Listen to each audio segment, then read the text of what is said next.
All right, Kiss Army, welcome to the KISSFAQ podcast.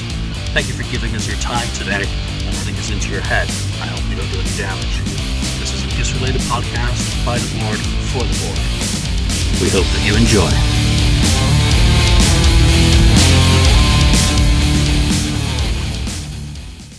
Welcome to episode 127 of the KISSFAQ podcast. I'm your host today, Julian, admin on the FAQ Message Board, and I am joined by Alex, Bagboy, Lonnie, St. Louis Kiss, and the Marcus. Let me do that again.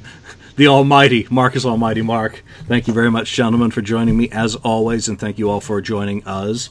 Let's just get some news out of the way today. New CD, released in England, Kiss World, with this lovely Dynasty font that they keep overusing to death.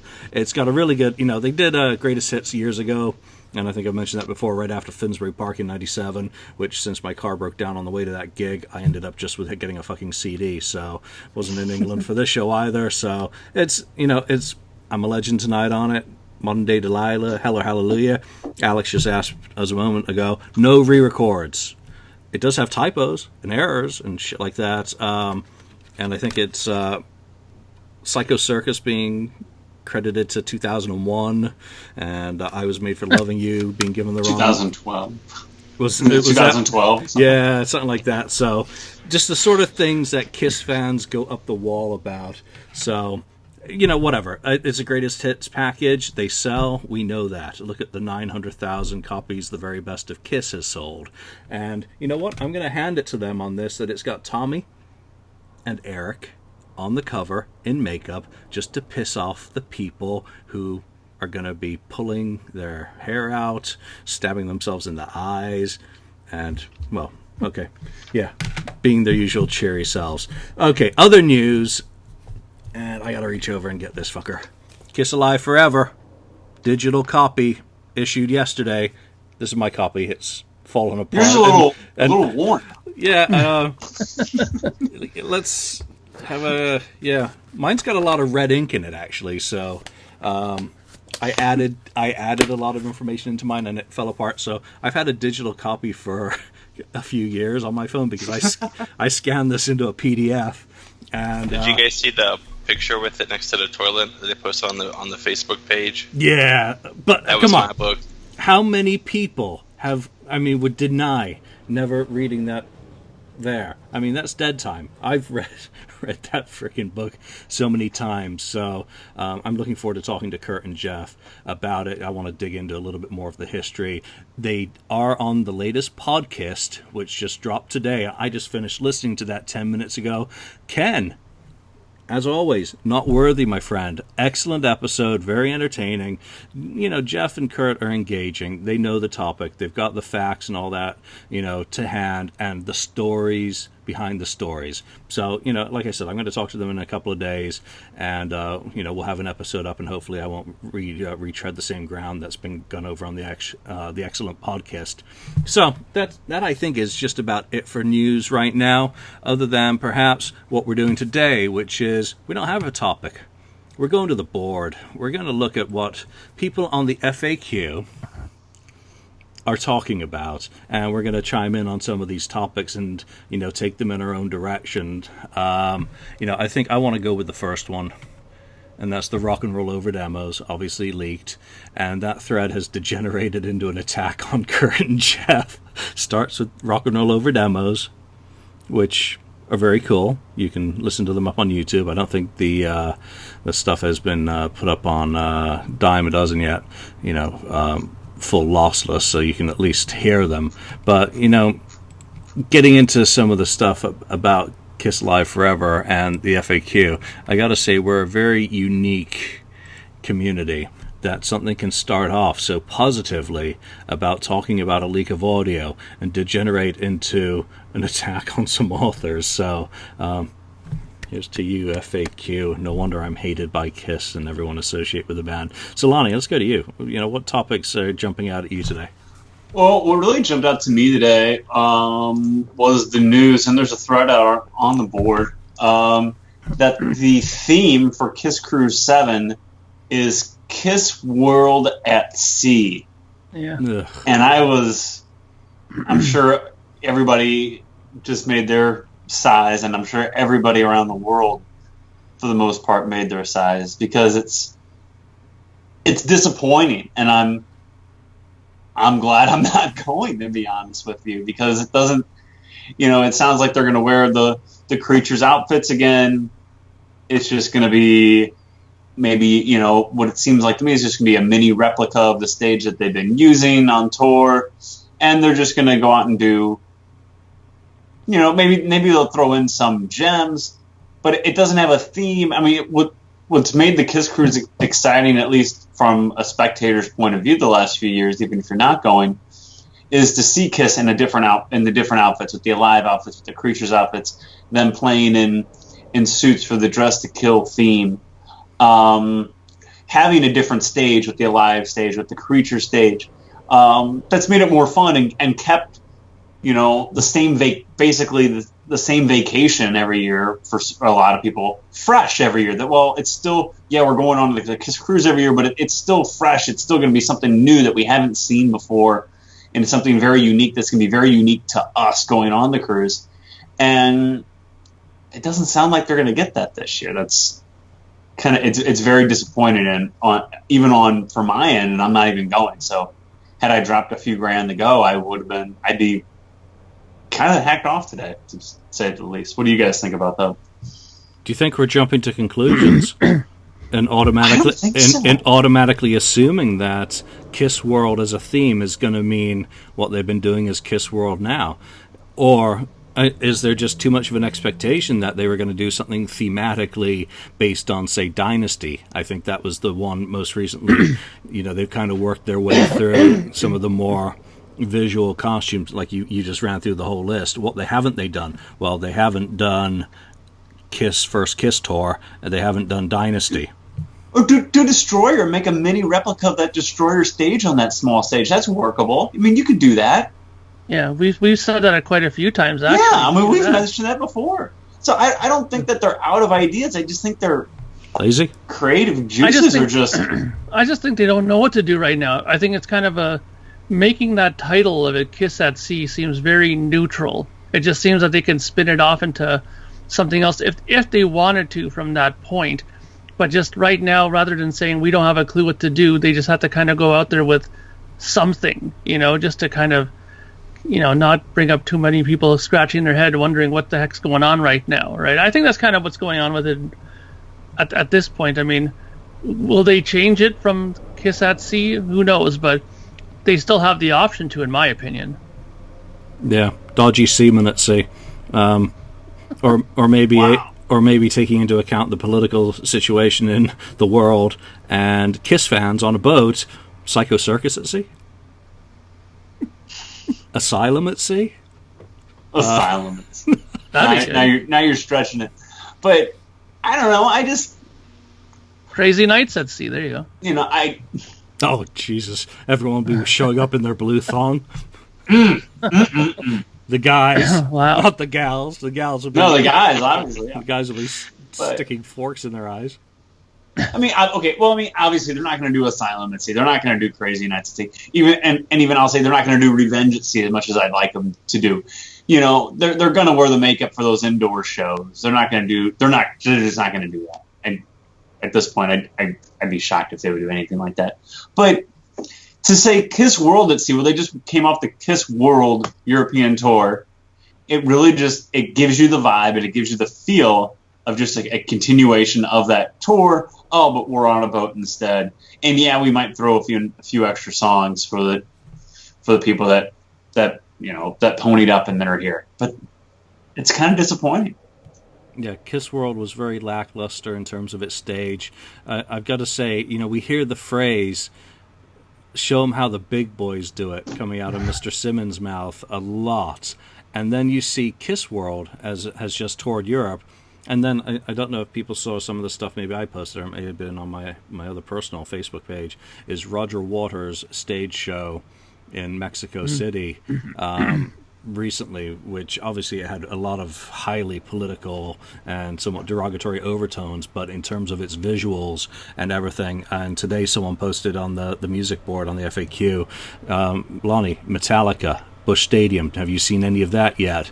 Yeah, I've seen it. I didn't go. The production of One. I mean, it's amazing. These are the big boys, and then you look at Kiss That's World. how they do it. Then you look at Kiss World, and that's, the cherry pickers coming out a long way over the audience is neat, but Motley Crue did it. Who hasn't? There's not much to that stage anymore. So what does it mean for on a boat? Well, yeah, it's easy to put that on a boat because all you've got are, and Alex, I haven't forgotten about you. Thank you for your patience. It is some piping. Yeah, that's all it is. It's very uninspired. So I don't know. This is what Kiss Cruise 7. I get the distinct impression that it's kind of losing its luster, apart from the ka-ching part, where they know they're going to make bank on it, and now it's kind of, they're also getting rid of the electric sail away show and replacing it with the acoustic again. I don't know. To me, that it just seems like a real regression. Alex, let's get your thoughts on this. I do apologize for ignoring you for so long. You're good.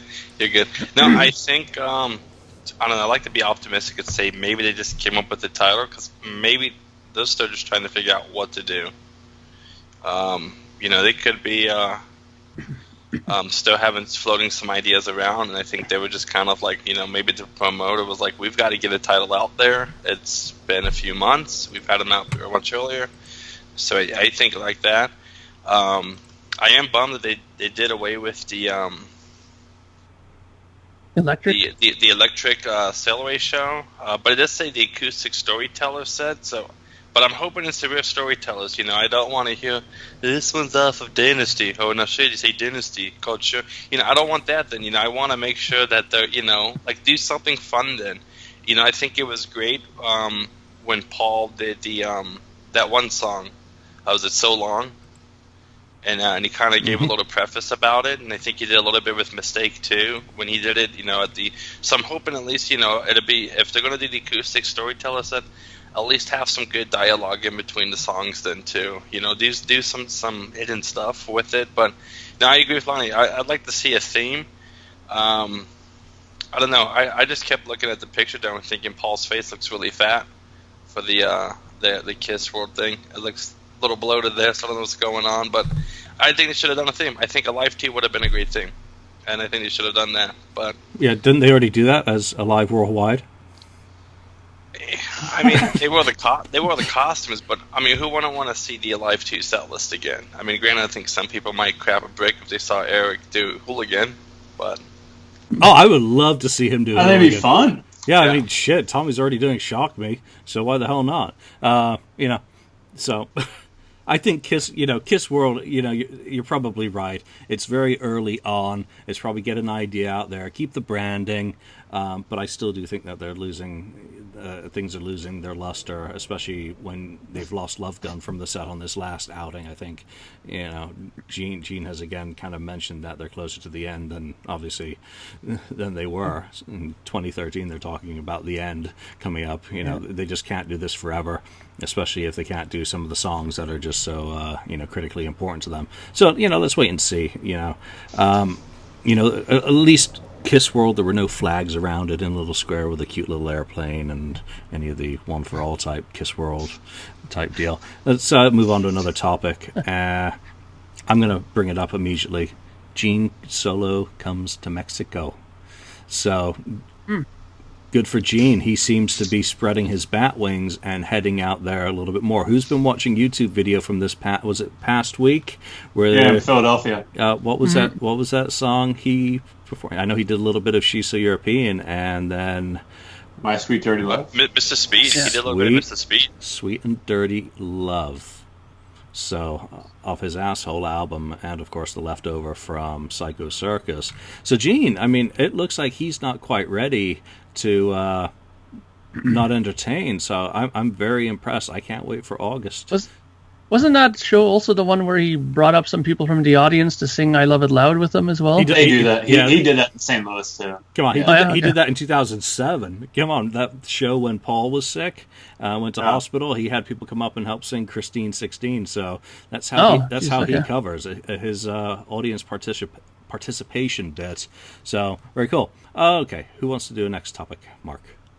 Okay, well, honestly, for me, and I'll be really honest, is that my viewing of the KISSFAQ board for the last half a year at least has been to try and avoid the argument comments and the topics, and try to find stuff that I found really, just interesting and stuff that I probably wouldn't get anywhere else. Like, for example, I liked your post that you did where you posted the program.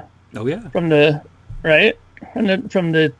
tour, and it's like stuff like that where I know I'm not going to be able to get my hands on one. So going over to the board and being able to see stuff like that, for me, is pretty good now. And I'm also finding myself going back and going to older topics as well, and just finding stuff that that are of interest to me. Like, that's the great thing about the search part of it. You can go back and see, like, people were like, I'm onto a whole depressing things with the records, and there's a whole bunch of old threads with that on the board, and I really love using the board for that. I mean, I look at the board not so much as a thing where there's always negative comments, but there's a lot of positive stuff on there that people can find.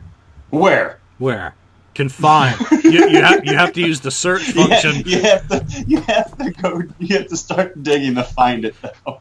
You know what I mean? I really enjoyed that thread, for example, of when Julian put that up, and I like when you put up the statistics about how the shows did, and and when people start debating, I don't know, that those numbers don't seem too accurate, but at least you put up the stats, and I like seeing at how things are going. And those are the kind of topics that I like looking at on the board. I mean, there's all kinds of different things you can get on here, which is another great thing about the whole message board in general, but I really like finding those things, the stats and things like that within the board that are interesting, So the stats are always interesting. Those are the officially reported numbers via either Box Score and Polestar. So those are probably as valid as a gangster's tax return, but those are the numbers. So, make of them what you will. People always say, well, the audience is much bigger than that, or much smaller than that.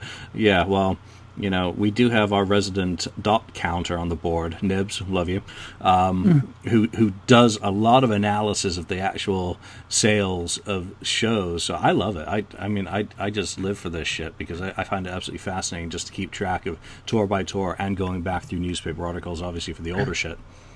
Yeah, because he talks about, he just did a thing on there too about the attendance figures from 76, 77. There's a thread on the board about that now, when you were asking about what the average attendance was for those tours, right? So I mean, you can ask so many different questions on the board, and you can get so many different answers on there, and a lot of these people are pretty knowledgeable about it. So it's that kind of stuff is the stuff that I like reading about, and then you have these some other stuff on here too that that I'm not so interested in. Like, they had one on here about a serious question about Black Ace. Like, I can already see that that's not going to be a topic that I want to No, actually, Mark, I'm going to interrupt you. That is an awesome topic. That goes back to Phantom of the Park. The stuntman who played Ace was an African American fella, and and people, he's finally figured out who he is. Oh. So that is like one of the most desirable interviews, because people have talked about this guy as a legend. They called him the Black Ace for decades because he was so obviously different looking than Ace. And Ace, come on, is pretty freaking different looking. But just how he looked in the movie was just so awkward. But he was a very well-known... there he is.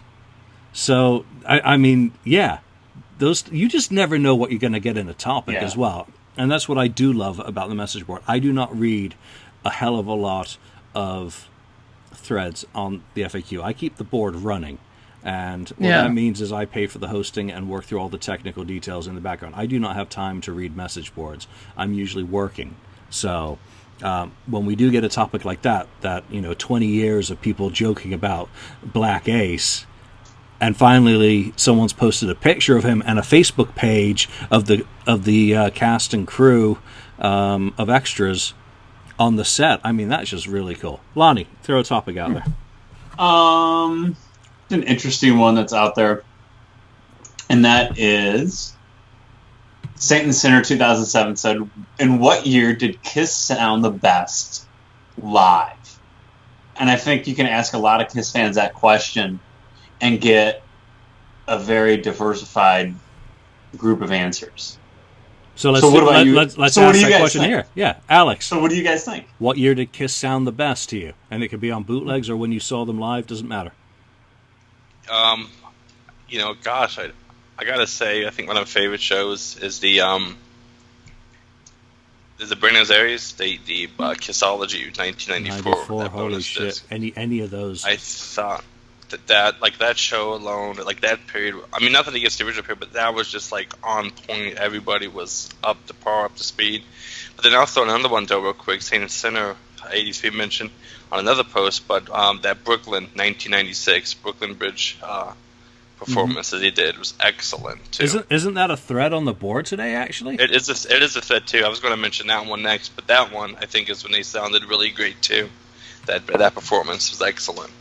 Nice, Lonnie. What do you think's the best ever sounding Kiss show? Obviously, I'm partial to a certain era, so I do agree with Alex that those South American dates in '94 stand out to me for sure. But I also am partial to the original band. I think if you hear like those King Biscuit bootlegs and that from Alive, I think is an even more accurate representation of what the band sounded like live in that era. So I'm going to say 94 and 75 are my two favorite years to listen to the band. Mark. Yeah, I got to agree. I mean, I really like the whole Revenge era as far as the live performance part of it goes. Those South American shows are really good. We have them recorded there just as evidence of that. But one of my favorite shows still to this day to watch, and when I thought that they were really good and you can tell they were really on fire, was Winterland for the Hotter Than Hell era there. I thought that they were really, really good then. I mean, you could tell that they were, going out there to convert people to their side of things, and I think that show did a great job of doing that. I think that's one of the more stronger times that they were a band. Yeah, those are all great picks. I'm trying to think of what my go-to. I think Tulsa 75 would be the one that jumps out immediately. I concur on everything about 94, but I'm going to just do the originals there. That Fort Worth show, the two Fort Worth shows, the partials that recently serviced, are also incredible sounding performances. But for me, anything basically before 1976, when they were hungry, right up to the point where Alive kind of hit, so you have through, I guess, the end of the Alive tour, because the album didn't really take off until, November, early December. Anything like that, when they're feeding on the frenzy and hungry, the performances usually, even if they're a bit messy in parts, have the energy. So, when did they sound best? When they were a band, before they became paint by numbers, when they had a purpose, when they had a reason to live. Those crazy, crazy nights. And Stop it. Okay. Mark, who wants to pick a thread? Alex, how about you? I'm going to pick one. I was going to pick on it before we got to this one, but I mentioned Saint and Sinner, where he did discuss the Brooklyn Bridge performance of 1996. Used some explicits, but of how great it was. And I have to agree with him. I think I was really disappointed with Kissology 3, at least when they had the Detroit show, because I was hoping, because I was seeing the Brooklyn stuff and thinking, man, I hope the reunion stuff's just as good, but that Brooklyn performance, the filming and everything was excellent, and I wish the rest of the reunion tour footage would have been the same, and even the performances too. So, that being said, is MTV Kiss's enemy? Or when they filmed something like Brooklyn Bridge, they did quite a bit with Kiss in '96. I think it's Danny Goldberg or whomever. I don't remember who the person was at MTV, but they kind of they put a lot of work into that Brooklyn Bridge performance, and it shows, because that is hot. That is just freaking hot. I mean, Mark. Yeah, I agree. I mean, it's definitely one of the more better filmed footage of Kiss that we have from that period, for sure. It's I think once MTV to me is one of those entities where when you're on people's lips and you're hot, then they're going to go out of their way to kind of, jump on board, right? I mean, look at how long, Kiss said themselves that they were trying for MTV to even acknowledge them for years, right? And it finally took, a reunion tour of that magnitude for them to finally jump on board and agree, right? But there's no doubt about that MTV knows what they're doing as far as filming goes. I mean, because that, like we are all saying now, that was one of the better filmed concerts that they did for that tour, right? And I mean, I really like how they got really up close on Peter and stuff like that, because Peter Criss, I find, always seems to be the one who suffers the most on these kind of concert things, because they seem to stray away from him unless it's a drum solo or something. So, but I thought they did a really good job with showing and featuring him a little bit more during the performance than normally. Lonnie. Yeah, for sure. I think MTV kind of put their arm around Kiss a little bit after the success of MTV Unplugged, and they, released the CD, released the video at the time, and, saw the success of the reunion tour. They closed out the MTV Video Music Awards. That was at the time, that was a big, big deal. And that, and MTV Video Music Awards now are like a caricature of what they used to be. I mean, they were a big deal in the mid '90s when they closed that thing out. It was a who's who of not only music but of rock too.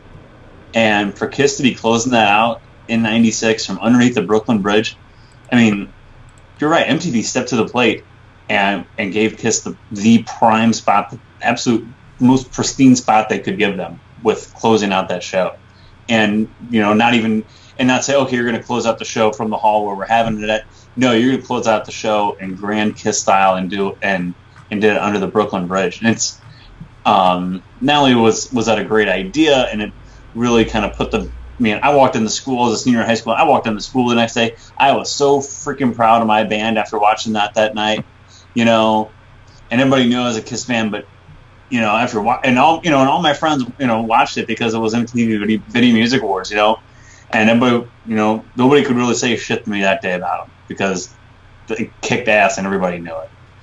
And it was a great performance, but putting them in that slot, not only are you not going to close it out, but you're going to close it out under the Brooklyn Bridge, and that was awesome. There's no doubt about it. No, New York. I can't wait. I'm going there next week, so yeah. Fuck. Not going near the Brooklyn Bridge, huh? All right, so Black and Blue reunion. No, thank you. Let's see. Let's go back to Alex for another one. Alex. All right. I just pulled this one up, and I thought I liked it. It's from Dr. Like, and it's called Kiss Constant Memories. And I'll kind of read his... he mentioned going back home to San Francisco to go to the Comedy Central Cluster Fest. It was at the Bill Graham Civic Auditorium, which is where he first saw Kiss in '83. And he just mentioned that, about having some flashbacks and memories and stuff. And so his question was, anyone else ever have flashback to some Kiss event in their life like that? Like coming across something that reminds you of, getting a doll or as a kid or something, or the first time hearing or anything. I always thought for me, at least for me, anytime I would go to the Verizon Center, the way they had the lighting for like the stairs and stuff, it kind of looked like the Kiss stage set that they used for like 10 years after like the farewell tour and stuff like that. So I'd always kind of give hints like that. Or if I hit up, anytime I go to like any like music shop or anything, I always kind of remember being a kid and pulling out the records and stuff. But I guess, with you guys, any flashback moments hit you guys at all? Flashback moments. I mean, I think mine are all post-traumatic stress disorder when I have those flashbacks when it comes to Kiss. No, I see Fluorescent and I immediately see Paul Stanley and Who Wants to Be Lonely. Flashing clothing items. I don't really have any. Lonnie, anything causes you to flashback? Not really. Whenever I go to where the St. Louis Blues play and watch a game, I always look at section 303 up in the rafters because that's where I sat first time I saw him back in '96 on the reunion tour. I always look up to that section. That's where I sat that night when I saw them for the first time. And it's I no matter how many Blues games or events I go to at that at that arena, no matter what it is or who it is. I always looked up to that section. That's where I was that night the first time I saw him. The what was that? The Blues? Yeah. What is that? It's a hockey team. A hockey team. Okay, sorry. Shit. Come on, Julian. Yeah, so my thing is very similar to Lonnie's, actually. I mean, whenever I go to like the Air Canada Centre or whenever I go see other bands at the Molson Amphitheatre here, I kind of have that flashback of where I sat when I saw them for Sonic Boom and stuff like that. And actually, the funny thing is, every once in a blue moon, when I go into my local music store here, just last week actually, there was a guy who had brought in a guitar that he wanted to sell, and it was an Iceman, like a Ibanez, like a Paul Stanley one, and it looked quite like his old like 70s one. So I was kind of had a quick flashback there, because Paul Stanley over the years had gone through so many different kind of guitars over the years. He went to Washburn and stuff like that, and he switched it up. So when he went just to see the Iceman like that, and it wasn't like the cheapo one, you could tell it was like a higher up model of it.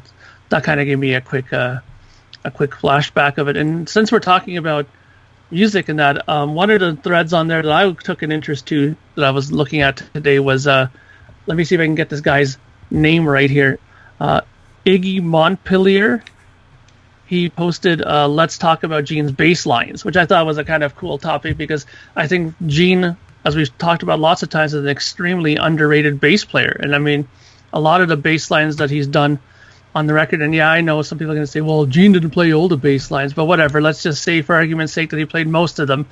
A lot of his bass lines on there are really memorable. I mean, he isn't just a stick on the root note kind of bass player. He does a lot of moving around the fretboard, and a lot of his melodies that he's come up with are quite memorable.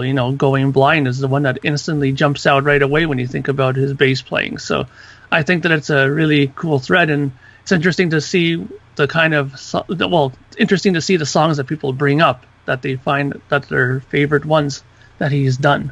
One thing I'm noticing from all the videos that are coming out because of his solo shows is that you're getting to watch him play bass on a lot of different songs now, which is really kind of fun and cool, because otherwise you're just never going to see him in a Kiss show do any of that stuff.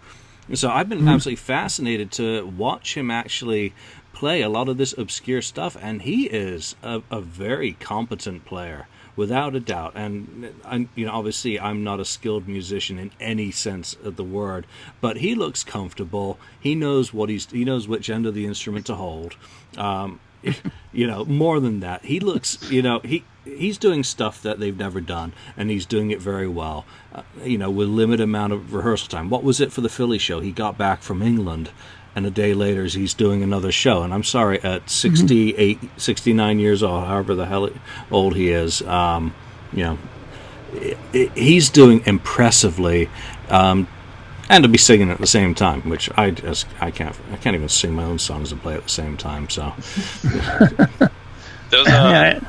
somebody had filmed one of the entire Kiss cruises on his side of the stage, so you could hear that the whole mix. You hear his monitors, and I remember watching that one time, and I was quite impressed with his bass playing. Because like you mentioned, you don't really hear it, but when you've been seeing these videos lately, you go like, wow, like he really knows what he's doing, and he's playing those descending bass lines and so forth, and you really see a guy who, like you mentioned, he knows which end of the bass to hold up. Yeah, I mean, he's not Billy Sheehan, but he's not Sid Vicious either, so that's two extremes. The total, like, one extreme to the other there. I mean, could you imagine that, though? I mean, that's one of those situations where you're kind of glad that someone like Billy Sheehan is not in that band, because, I mean, it's like that argument that they had before, that how Billy Sheehan said that he was approached to join Van Halen. Now, I could just imagine if he was in that band, it would be a total disaster, I think, because they don't need, a bass player like him in that band. They need somebody who can sing really well and who can kind of, hold down the fort with Alex Van Halen. They don't need some guy who can tap and do all kinds of stuff that Eddie does. I mean, sure, it's cool, but it's all about, like, playing for the song. And I think sometimes bass players like him don't keep that in mind. There's they get in their mind that they want to be in the spotlight a little too much, and they just go a little overboard with their playing. So that's why you got to give props to Gene for that. I mean, he knows what to do with the songs. He plays for the songs, and when he gets his spotlight, he does what he does. He does his blood bit. I mean, and that's it. You know, that's the sign to me of a great bass player. He knows what to do for the song and how to make it strong. Yeah, but some of the best bass players in rock, I mean, just think of them. Geezer, John Entwistle, it comes to mind immediately. Ian Hill, Judas Priest. Yes. Cliff. Williams? Yeah, AC/DC. You know, yeah. Come on. You know, who aren't necessarily the most spectacular. They're not Geddy Lees, who can, you know, play the bass, sing, pedals, kazoo, all at the same time. You know, but what they do is more important than, you know, like you said, holding down, playing the right stuff. So, yeah, Lonnie, let's go to you for the next one. All right, I'm gonna do something similar we just did a little bit ago. And Darren 1975 posted one show opener and only one, always. Which song do you guys prefer that Kiss opens with, or what's the favorite, or what's, you know, maybe you saw a show, you know, in 2004 and they opened with Love Gun, that you really like that, or, you know, you saw them open with Psycho Circus in '98, or on 14, I guess they opened with Psycho Circus too. But what's your favorite song that Kiss can open with? And Julian, I know you're going to say Deuce. No, I'm not actually. Really? No. It's surprising. Detroit, into Deuce. It just works for me. Detroit Rock City. I want at the top of the show. Alex. I'm kind of the same, but like Detroit going in the King of the Nighttime World. Mark. Yeah, I mean, as much as I'm a anti-Destroyer guy, I have to admit that that Detroit Rock City is the best opening song that they have. So I mean, you can't argue with it. I mean, it's a definite, you know, eye opener. It gets everybody off their seats, and I think it's very strong as an opener. Well, isn't that kind of how the lyrics go? Do you have a choice in the matter? And yes, you can say something nice about the song versus the studio version, right? Because live, it doesn't have any of that gimmicks. Yeah, exactly. And like I said, if you people remember, in the past episodes, I have said that my main problem with that record is all around Ezrin. It's not so much about the songs; it's about Ezrin's ridiculous production that he does on that album. Okay, Lonnie. Hell? Anything else? No. My favorite is, I liked the way they did it on the reunion tours. Deuce into King of the Nighttime World. So, good stuff. I'm just really distracted here. I'm on Polestar right now, and they've just posted the Iron Maiden box scores for their England tour, which took place around the same time as Kiss's in many of the same venues. So, no new Kiss ones, unfortunately. All right, so, Alex, let's go back to you. Pick a topic. Let's see. I saw this one a while ago, but let's let me just. I mean, is anyone gonna go to the "Should Kiss Retire" thread, which is still pretty high up on the front? We can do that. Yeah, I'm gonna. While you think about yours, Alex, should Kiss retire? I'm gonna say yes. I'll just say it. I'm gonna say yes. I think so. You know, in 2000, I remember listening to an interview, and Paul Stanley says, and you know, people ask him, well, why are you retiring now? He goes, I don't want to be the guy that stayed at the party too long. And at this point, as much as I love them, they are the band that stayed at the party too long. It's showing at this point. I mean, I was excited to see them when they came back in 2003 and 2004. And I was really excited when Sonic Boom came out in 2009. And that's when the crack started the show, though. It was around 2009. And the cracks had become deeper and wider. And like Julian mentioned earlier in the show, you're to a point where you can't even, that you've dropped one of your signature songs from the set because you can't perform it properly anymore. You know, when things like that start happening, it's it's time to say goodbye. Yeah, Yeah. Go ahead. I have to agree. It's but even with that, with retiring, like retire from the life stuff. But it's funny. I was listening to that Beatles, the Sgt. Pepper Deluxe Edition. With the different takes that they released and everything, excellent too. And I was thinking, like, here's a band from the '60s. Granted, they were such a phenomenon. It makes sense that they have a lot of those recordings and so forth. But they can do all these great archive releases. I go like, why? And of course, I know the whole stuff with who owns rights and everything. But I think Kiss is at a point now they could easily get away with doing, here or there some small intimate shows if they want to. But why not do some archive releases now? Do some of those projects. They'll still get an income and so forth. But with Paul's voice, gosh, I was thinking, once with his voice, like, man, it must be tough maybe for his kids to hear the dad speak, because he's probably coming home after some of these tours and not having a voice for a while. And if your voice in them, sure, it's got to be painful with what he's going through. And if your body's in pain, that's your body telling you should probably step back and take a breather and take care of yourself and relax. Are you cooking fajitas? No, my wife's cooking corn. Yeah, I mean, I gotta agree with what Lonnie said earlier. I mean, it's really gotten to that point now where some of the shows are becoming painful to watch almost. I mean, when I find myself watching the shows, oh, here we go. Okay, I find myself watching the shows, and when it comes for Paul to sing, I kind of find myself tensing up, like, what's going to happen? Is he going to be able to go through it? And back in the day, that thought would never enter a Kiss fan's mind, I think, ever, that Paul would be, the risky singer of the band. I mean, it would always probably be, maybe Ace back then, but you wouldn't really mind, it's Ace, so. But now when it's at this point, I think they got to really consider, stopping, because it's when you're paying so much money for tickets too. And there was a thread about that as well. Do you think Kiss will increase their ticket prices as it gets nearer to the end, which is an interesting topic. But can they even justify that? Like when they do a farewell tour for real and say that's it, and they're gonna maybe jack it up a bit more, the ticket prices, do they even have a leg to stand on for doing that? Because, I mean, we're not getting a band at full operational power here. I mean, Gene Simmons really is probably the only singer amongst them that's, kept himself in tip-top shape. Yeah, Eric Singer as well.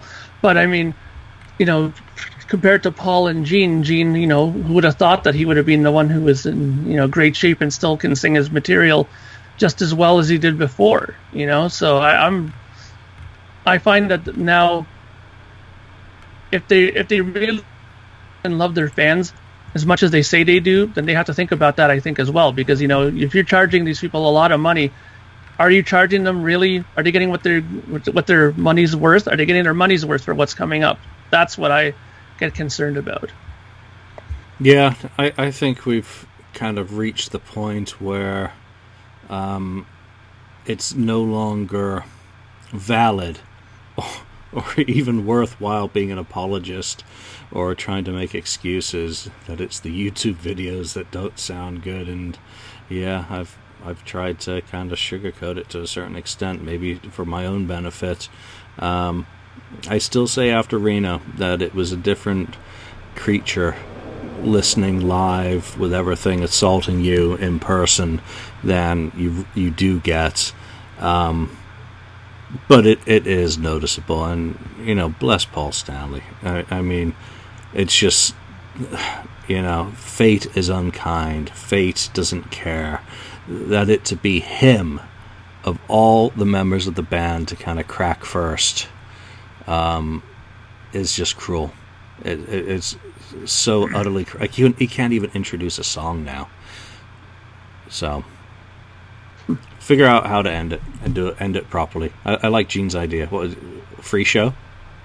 Yeah, free show. Like you should do Central Park. That'd be amazing, you know? Free show, but international satellite broadcast and sell the fucking rights to it and make your bank that way, you know? Right. Yeah. Make your bank off of pay-per-view. Yeah.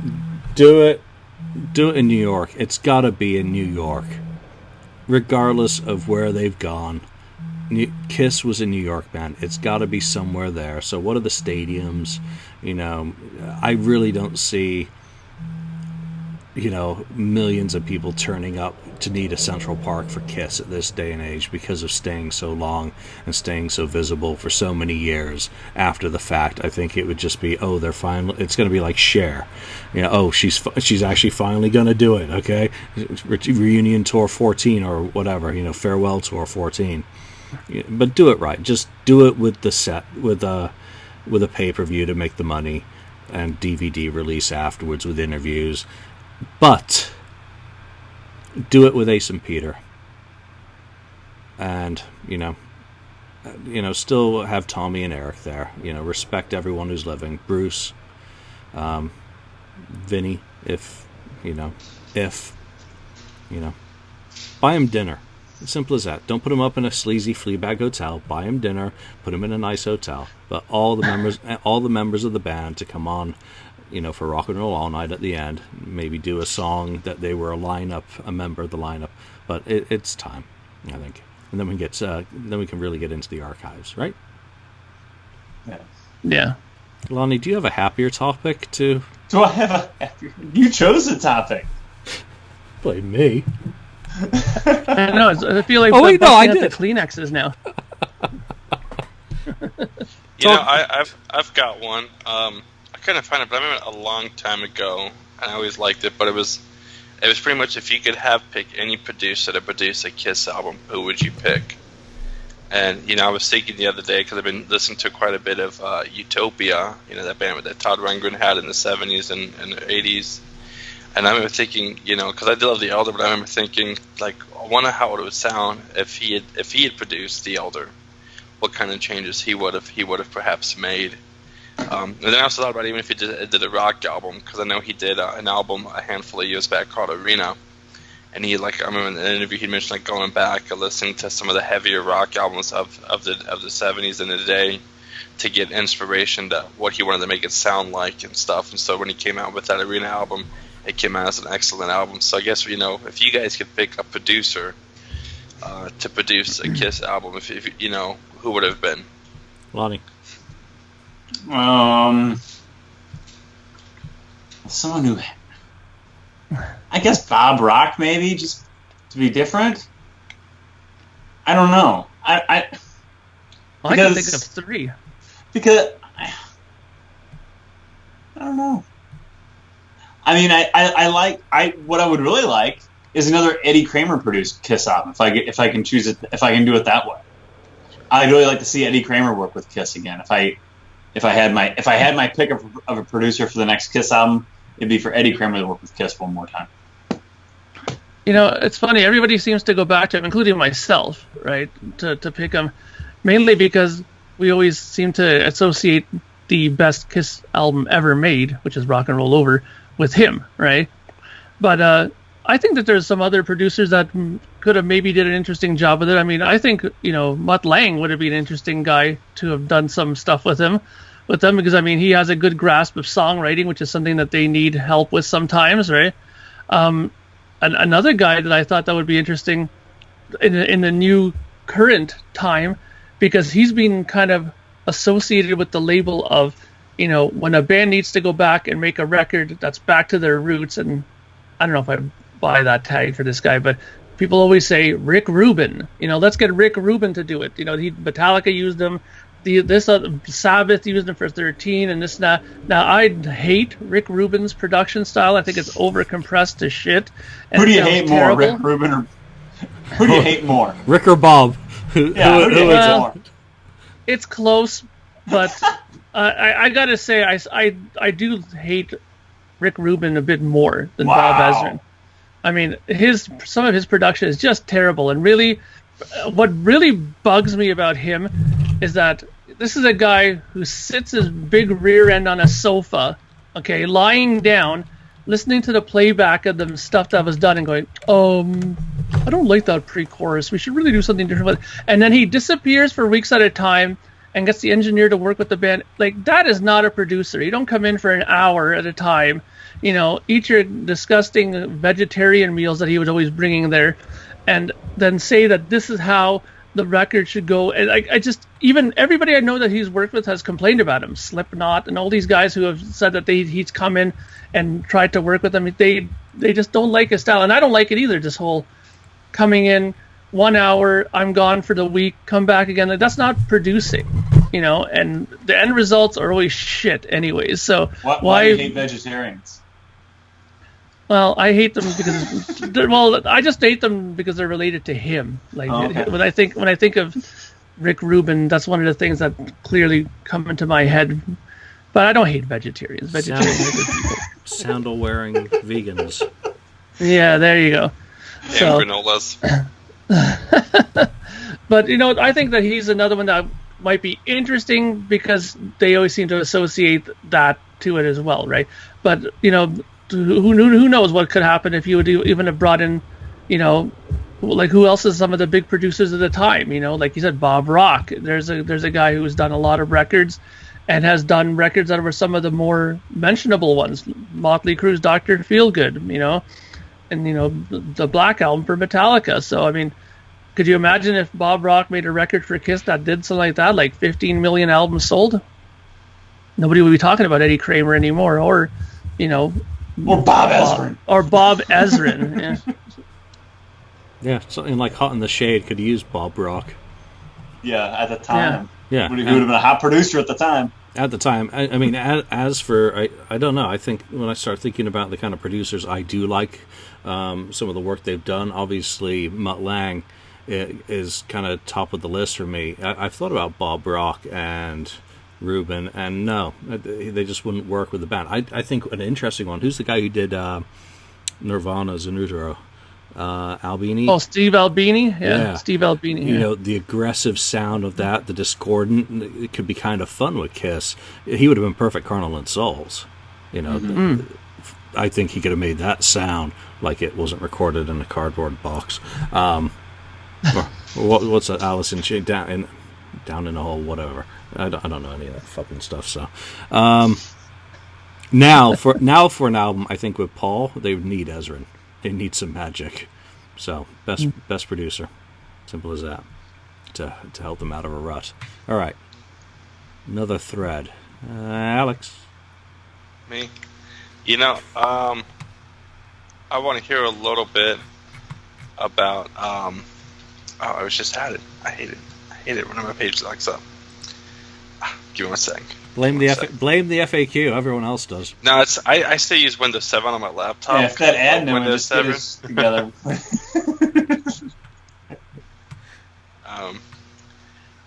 Okay, there we go. Unmasked Thoughts.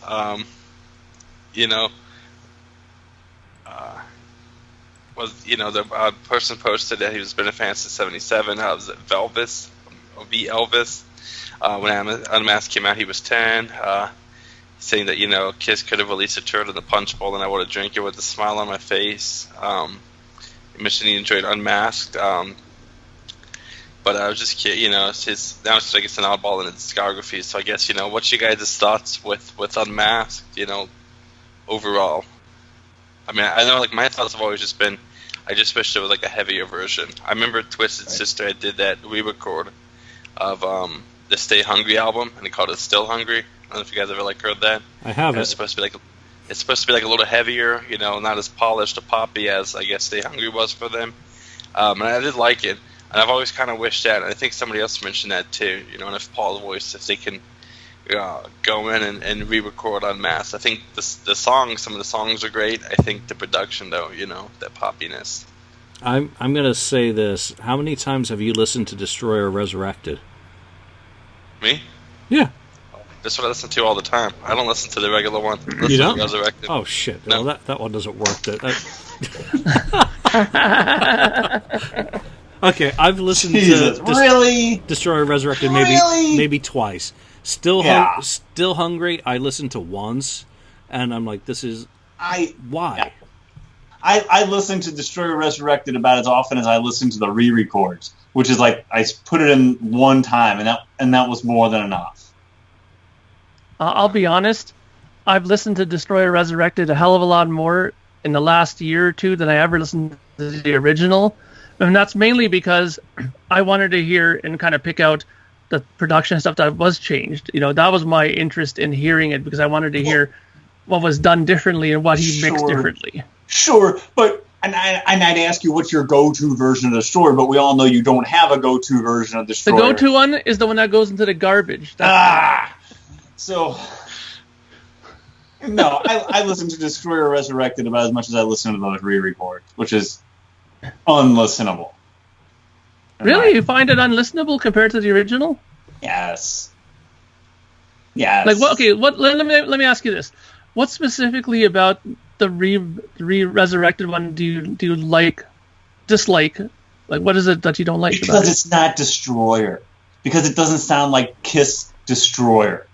Kiss Destroyer. This is the same thing. Kiss Destroyer sounds a certain way to me, and Destroyer Resurrected does not sound that way. Destroyer has a distinct sound to it, and you went and effed with it. Destroyer sounds a certain way. No, it didn't. It needed to be. Well, you still don't like it, so it didn't. Yeah, well, quit arguing with yourself. It's still terrible, but I mean, let's put it this way: like, okay, some of the things that were lacking in it, he did fix a bit. Like, I thought, some of the clarity of the drums are a bit better on that, but some of the things he did go a little overboard with, like with that car accident part before it goes into King of the Nighttime World. God. It sounded like they dropped 50 mirrors into the studio and like exploded full of glass in there. Like, they went a little overboard with that. That I have to say, but some of the things were interesting that he did. But I mean, still to me not an ideal Kiss record, but it was interesting to see what they could do, because if you think about it, really, it's all the same performances. He just remixed it. There was no redoing of anything. It was just a remix, right? But it doesn't need remixing. It's Kiss Destroyer. It doesn't need remixing. It's their, say what you want. I know Mark doesn't like it, but say what you want about it. It's their masterpiece from the 70s. It doesn't need to be going back and tampered with. It's the album. And we did this last week, and we were starting to name the songs off the album. That like on the reunion tour, they played 6 songs off Destroyer. They didn't play 6 songs off of Rock and Roll Over on the reunion tour, Mark. They played 1. They alternate Take Me in there every once in a while. But it's Kiss. It's Kiss's signature songs. Why go mess with your signature songs and that signature feel that you have? Ain't no signature to me. Oh. That to me is more signature. We always have a minority in everything. So. Black sheep of the family. That's right.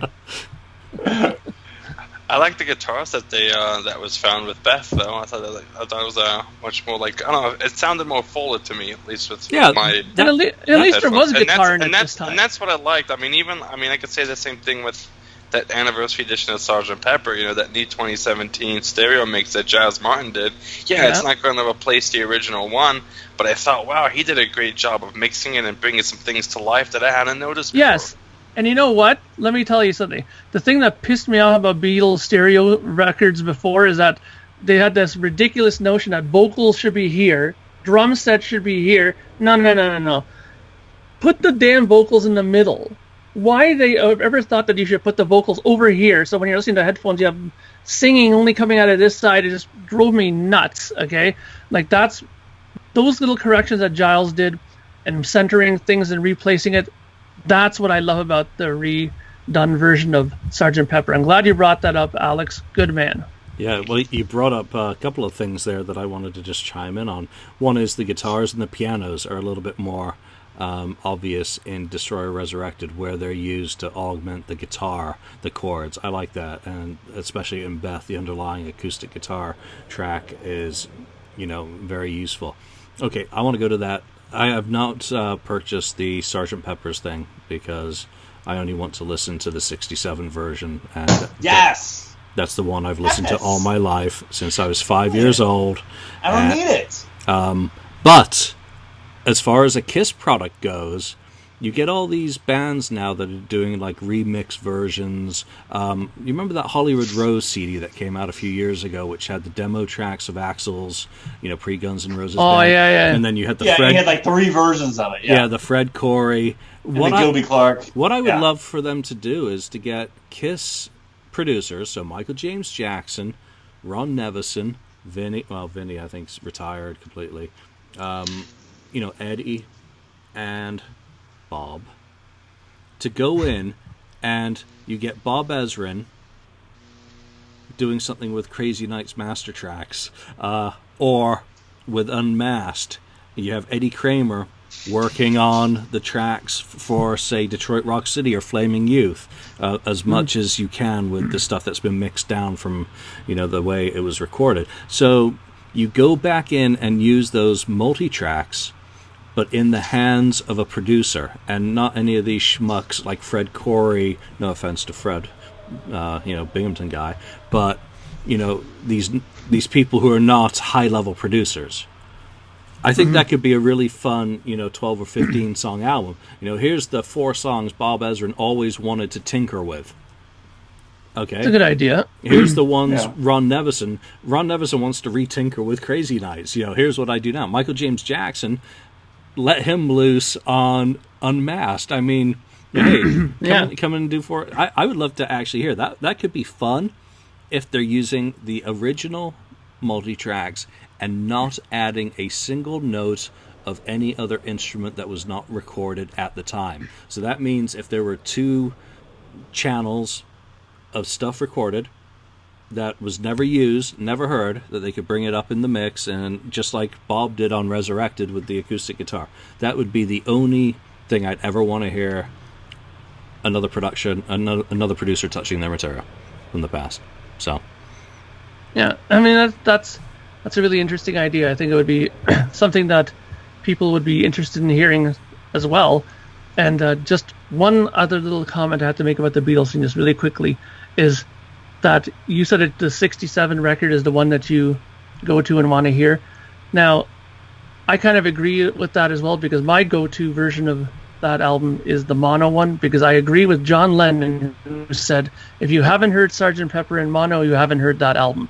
And I agree, because I have a really nice mono of that as well. And I think that turned out excellent. It's surprising how good a mono record could sound. It's the same. It's the same with Kiss for me. The original CDs that came out in the mid 80s, and the cassette versions were the ones I grew up with. The people who grew up with the original versions of albums in the 70s, because they were lucky enough to be fans there, those are their versions. When I hear a song, if it's if it comes on my playlist and I've ripped it from, say, a Japanese P33 CD, I know it immediately. If it's from the K40s or the HD tracks, I know it, because it doesn't sound like the 85 CDs predominantly, which were the ones I listened to for all those years. So, the 67, and it was a cassette we had, actually. It and Rubber Soul were my parents' cassettes, and one was on EMI. I don't even remember what the Sgt. Pepper's one was. That was all I had. A Magical Mystery Tour was actually an American cassette. We must have gotten that after we moved here. So, it's those sounds. It's the things that we talked about it a little bit before. What we associate with places, and this is what I associate with sounds when I hear something. It's like, that's not the version I remember. So, all right, let's wrap this up with one last topic each. And I might even have to flip over to the next page. Can I throw a quick one then? Do it, please. Go. There was a poll for Then She Kissed Me and Any Way You Want It. Which one do you enjoy? Both, neither, or one or the other? I'd say for me, I prefer Any Way You Want It over Then She Kissed Me. Yeah, I think very marginally I'd have to agree. I think that Any Way You Want It just feels a little bit more upbeat and rocky, like rockish to me than She Kissed Me. Then She Kissed Me. What bothers me about that is that I know that I've heard the original dozens of times because my parents had it in our house, and it's and then He Kissed Me, the original, right? So it kind of bugs me because I keep hearing that for some reason, and in the back of my head because I'm so used to that version. So, but yeah, any way you want it, I think is the better one for me. Neither. I go with Then She Kissed Me. Yeah, I go with Then She Kissed Me over Any Way You Want It. Any Way You Want It does absolutely nothing for me. Then She Kissed Me isn't awful, but it's tolerable. But Any Way You Want It, I can't deal with that. It's awful. All right, Mark. Final topic. If you even have one, because there's, I'm looking through 80 threads and I'm like, that's not very interesting. That's not very interesting. Yeah. Come on, guys. We got to up our game on the FAQ message board. We need Rapid City, South Dakota. Yeah, so I upped that video accidentally, and oops. Yeah, honestly, I mean, I've been looking through here, and like I said, my favorite topics are the ones like I mentioned earlier. Like things that I want to see, like the programs and the stats and stuff like that. And a lot of this other stuff is just not really too much of interest to me, to be quite honest. But so I'm going to pass. So I'm trying to think of, it's a little bit like Hot in the Shade, a little bit too much filler. Yeah, there you go. Perfect. Wow. That's why you're the boss. See? Lonnie. The logic. I got no more topics. I want another cup of tea, so I'm ready to call this one if you don't have Yeah, another topic. I think we're good. I think we've gone through the good ones that are on there right now. So, yeah, essentially that is it. That's just our take on a few of these threads and topics and other things, just the vague kind of tangents that we're able to go off on, just hanging out with each other and having a conversation about Kiss. So, why don't you chime in on any of these threads wherever you listen to the FAQ podcast, and give us your thoughts on any of the threads that we've touched on today. There's a lot. We've kind of skirted over some stuff, gone into some stuff, and let us know what you think. So, from Mark, from Alex, from Lonnie, and myself, thank you for listening, and we will see you next time. Thank you for spending time listening to the Kiss FAQ podcast today. All sales are final, there are no refunds. If you'd like, look us up on Facebook or come over to the Kiss FAQ message board and discuss the topic we broadcast today. Don't forget to rate us on iTunes, Spreaker, or wherever you've listened to the show. We hope you'll join us again.